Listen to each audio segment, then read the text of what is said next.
Hi everybody, welcome to this second edition of xChips Daily. You're welcome to post comments. Your comments will be live on the screen. There is no moderation, so please have a decent language when you post your comments there. If you want to see your comments in chronological order, then I suggest on the top of your chat window there's a drop down that says top chat. Just make that into let me just try to show it here. So up here you have this drop down, make that live chat like I did it here. Oops, you didn't see that. Hang on a second.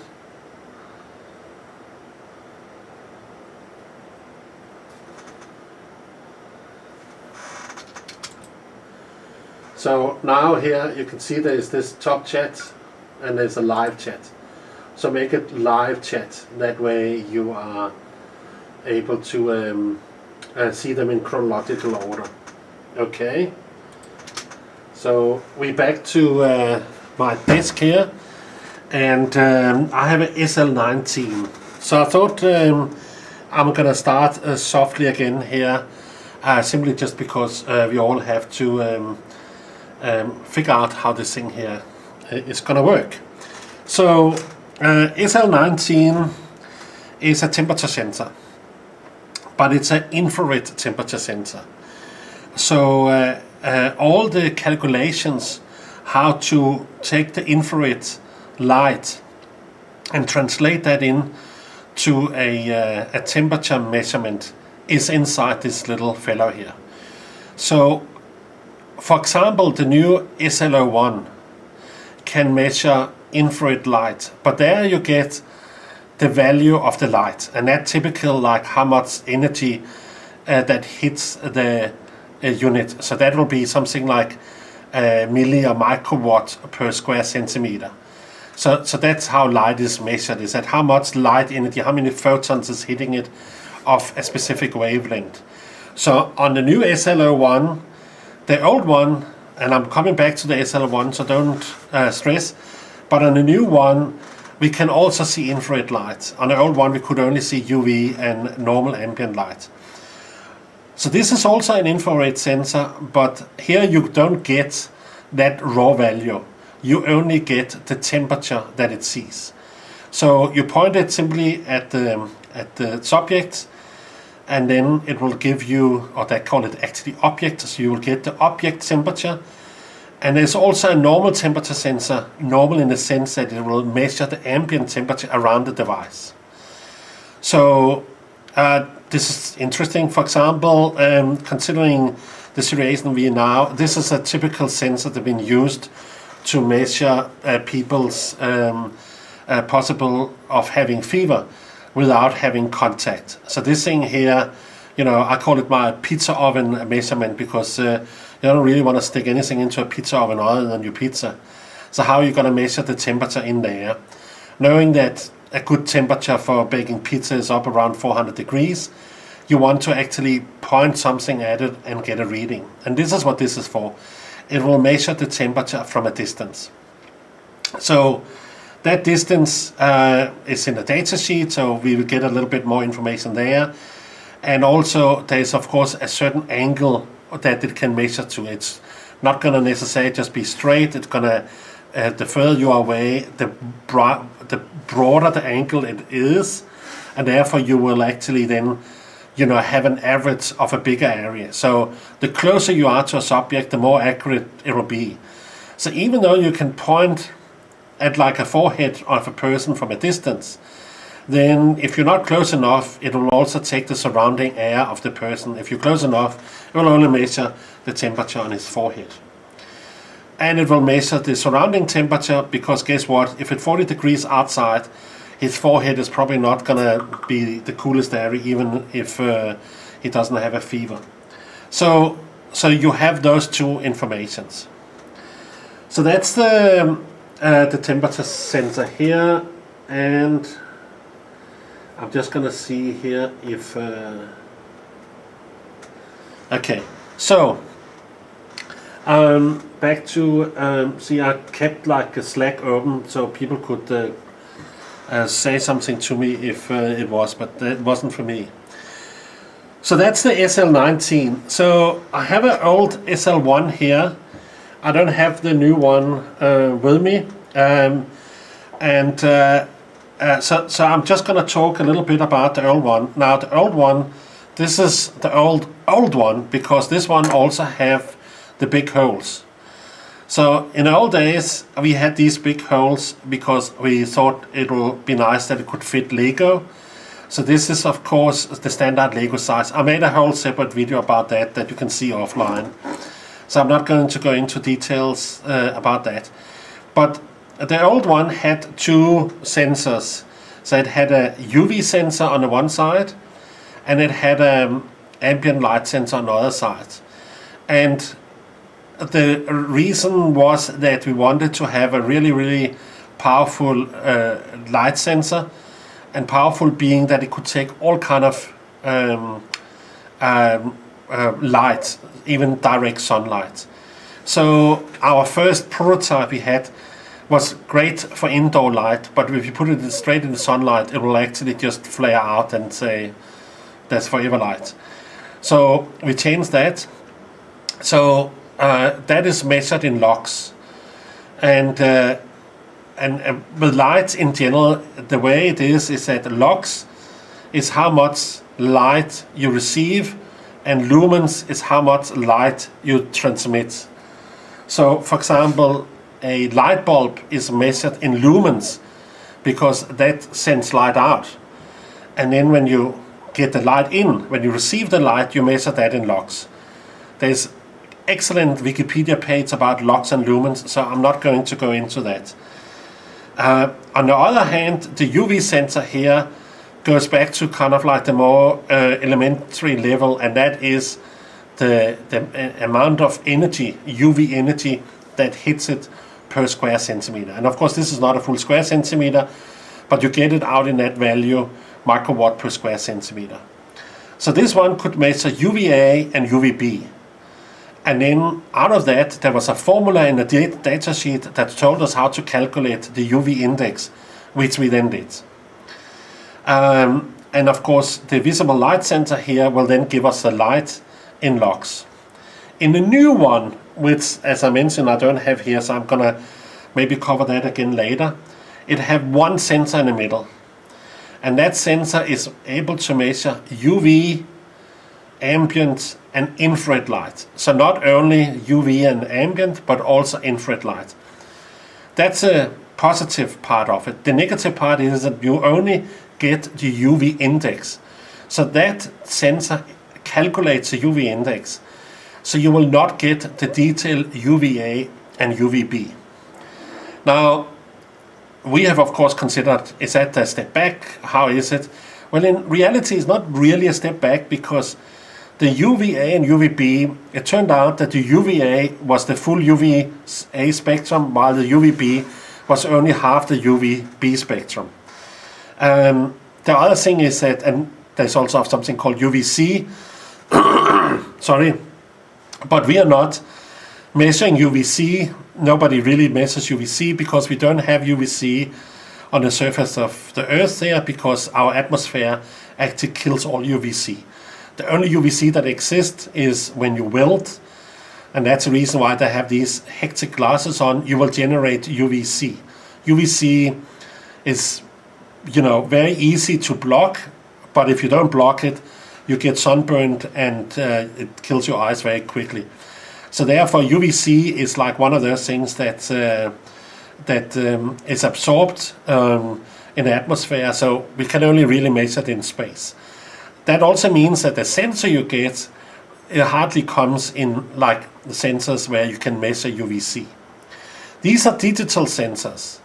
The same with this one here. And with digital sensors, we are in a situation where we can read the data accurately, and the data sheet will tell us that if you read the data like this, you will get the exact value. So on the temperature sensor, I'd say if you read it like that, it will come out and tell you what the temperature is. There is no like calibration. So what happens is in these sensors is that the calibration is done by the factory, and they typically load the calibration value into the sensor. So before it goes off the assembly conveyor belt, they actually then load the calibration value into the sensor, and in our code we then read that calibration value, and therefore if you take like 10 of these next to each other, you should get exactly the same value.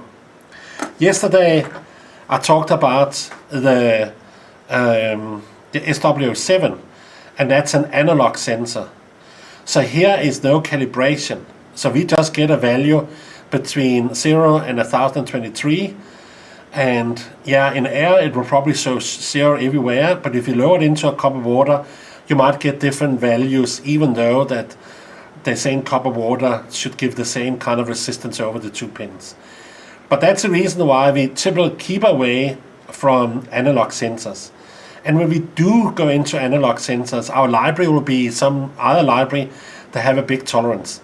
In a case where you have, for example, the SW7, you might just want to know what the humidity of the soil is in maybe 10 steps or 2 steps. You know, is it dry or is it wet? You know, it's for the purpose of like you want to water the plant, then it's actually just a yes, no, is it, you know, because when you water the plant, you might only be able to, you know, turn on and off the water pump with a yes, no. So therefore, it doesn't really matter this is analog, because you can say, well, the halfway point here, I call that dry. So, and then you let the water run into the pot until this come out and say wet, and then you stop. But when it comes to, for example, a temperature sensor, and you want to know if somebody have a fever, it's not yes or no whether they have a fever. You maybe want to know a little bit more exactly what the fever is. And by the way, this is not only to measure somebody's fever, it might be, you know, also to measure if a pizza oven is hot or not, and therefore you want to know the exact temperature. The same goes, of course, with a light sensor. So I'm just gonna pause here and read some of the comments that should be out there now. So I can see that I got a comment here, so I can see it a little bit before it comes up on the screen, but you can probably read it also. Okay, so it's not a question for me here, so that's cool. So, so back to the new SL1. So the new SL1, we have, as I said, UV index. And the UV index is a much more useful. First of all, one of the things that we find is that on the SW1, so I talked about the SW1 yesterday.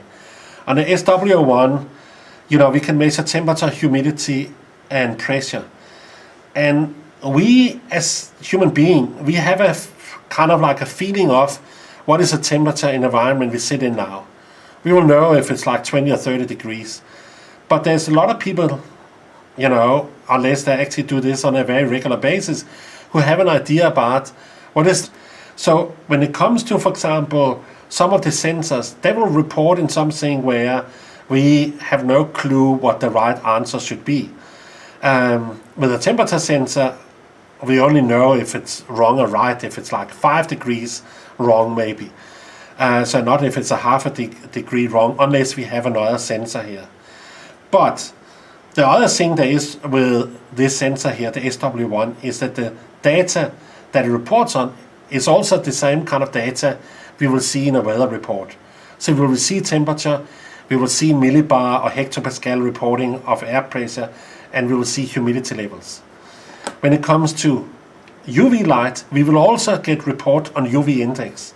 We're not going to get a report on microwatt per square centimeter of UVA and UVC. For most people, it doesn't really make any difference.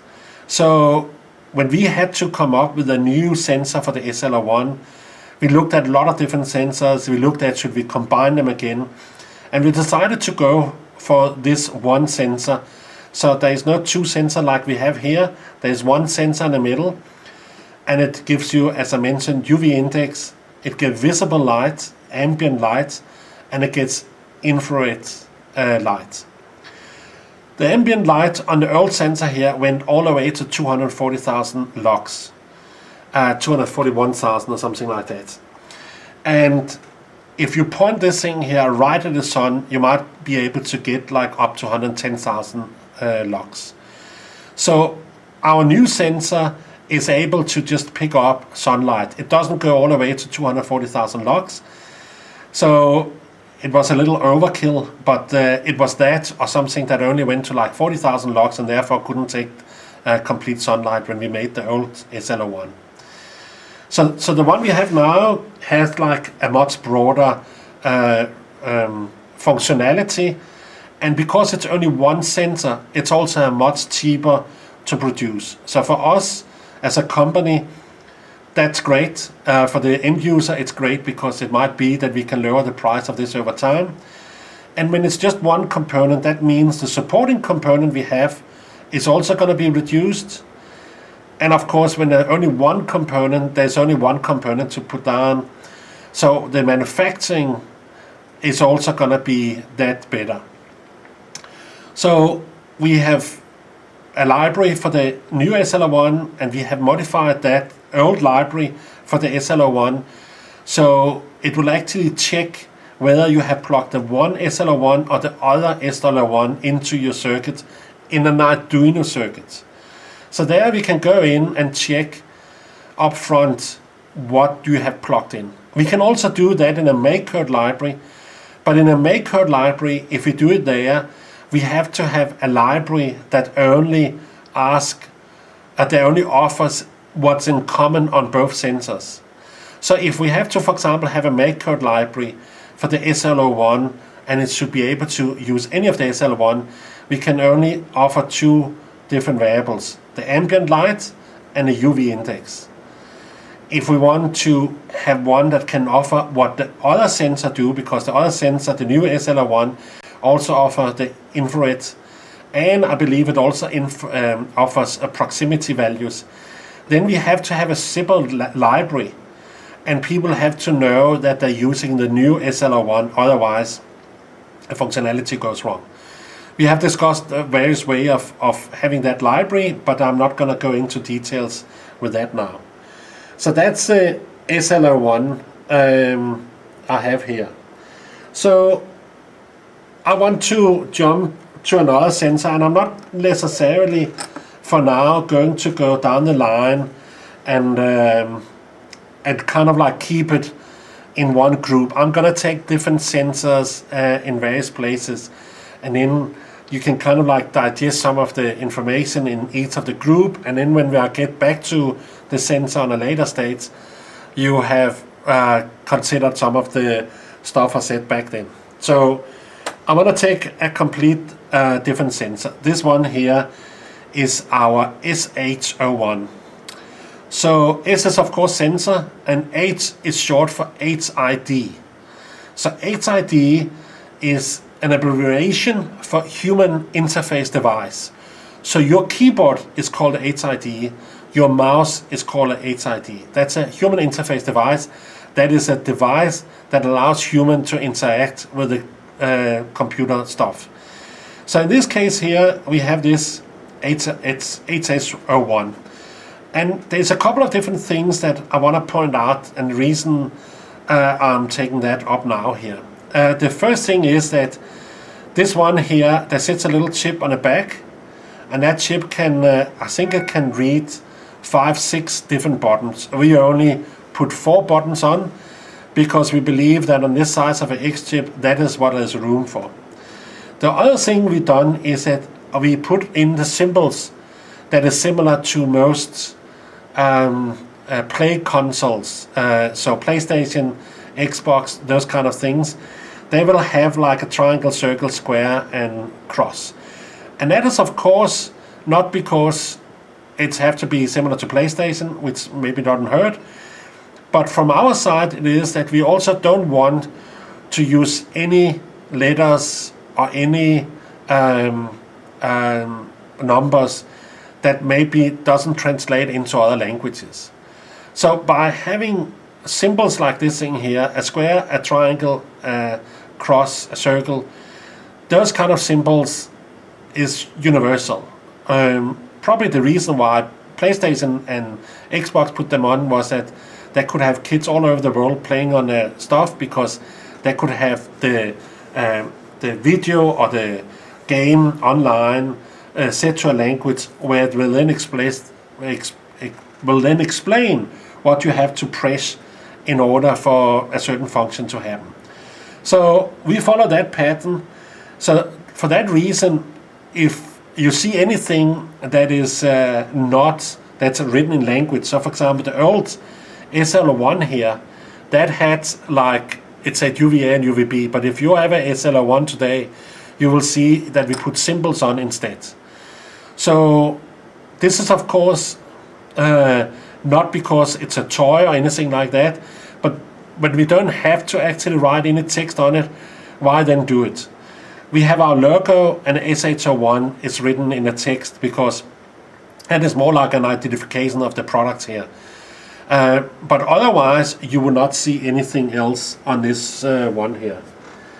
I want to, while we are at talking about these different symbols and stuff that we put on the xChips, we have also introduced a new thing, and I have to zoom in a little bit here. So on this one here, you will see that there is some dots here. There is like a full dot and a filled in dots and an empty dot, that like small squares. And that is a thing that Brenda and I have started on, which is a classification of how difficult the xChips is. So because we are only starting now, so there's very few xChips that have this thing here on, we are putting it in all the xChips. So we're discussing internally if it's a easy or difficult xChip. So this one here is the second easiest. There's 4 levels. There is a very easy xChip, and to show you a very easy xChip, maybe kind of like grab this one here. It doesn't have the logo on yet, but you can imagine how easy this one is. There's hardly anything to explain. Anybody should be able to use a blank.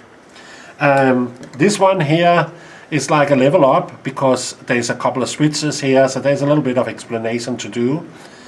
And then there is 2 levels more. So for example, if we have something that need calibration, or if it's like something that have to be coded in a specific way, or need radio, or whatever it is of hardcore stuff, then we're gonna fill in both the dots. So more about that, but we wanted to start putting it in and not using a number system or anything like that, but just using these kind of different dots here to explain how difficult the product is.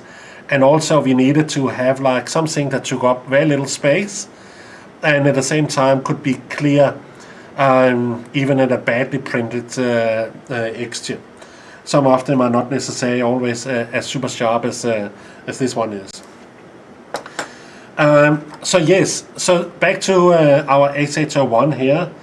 So this is a cap touch. So the way it works is that underneath the surface of the cover here, this white cover, it can then feel that I put my finger over it. So there's nothing to press. There's nothing, it can't press hard. So underneath this one, it can figure out if you press the one in the other corner. So a little sensor that sits in the middle here, kind of like difficult to see, that measures that. So the other supporting component sit on the back side. And one of the reasons for that is that obviously we don't want to necessarily put components over here. But we're also trying to do is minimize how many sides we put components on. So if we have to put something on the one side, we try to make sure that all the components are sitting on the same side. It reduces the cost dramatically, that the production facility doesn't have to turn the chips over and then start over on the other side. So this one here from yesterday, remember I said that this works with a resistance. So the way it works is that you have these bare metal pins here, and when you put them into the soil, it measures the resistance between the two pins. A better way of doing that, and that's what we had on our first prototype, but we didn't get it to work, and we were like cut down in time here, so we decided to go for the sure thing, is that we can have a pin, just one big pin, and it can be covered with this white stuff here, and it uses capacitive measurement to figure out what the soil humidity is. We might do that in a later stage. The way it is, by the way, with this thing here is as long as it measures the resistance on the soil, then a slow corrosion is taking place.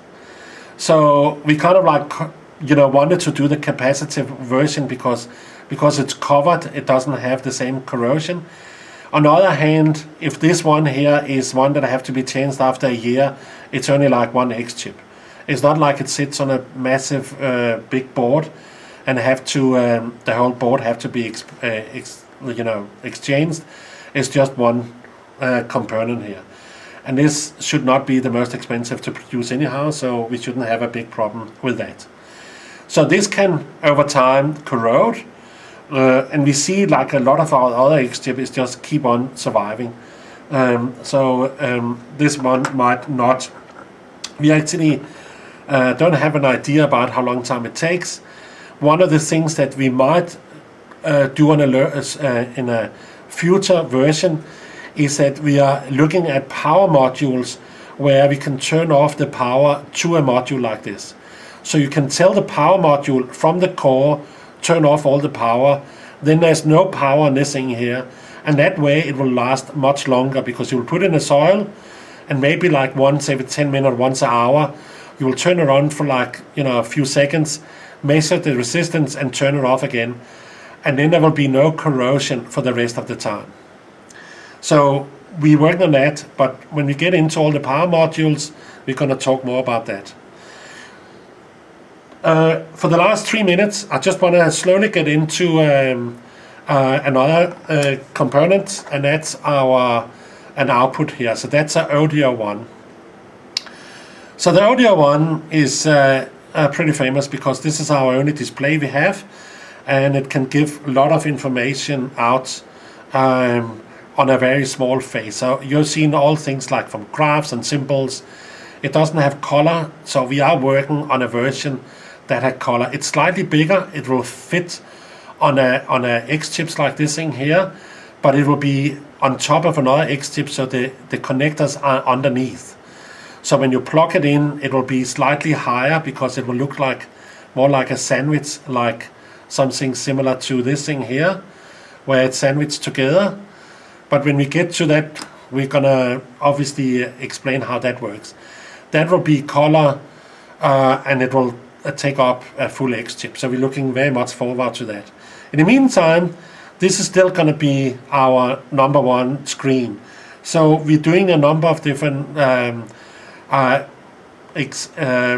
versions where we try to make this thing here more solid. And one of the things we do is that in a future version we're going to put like this metal frame on.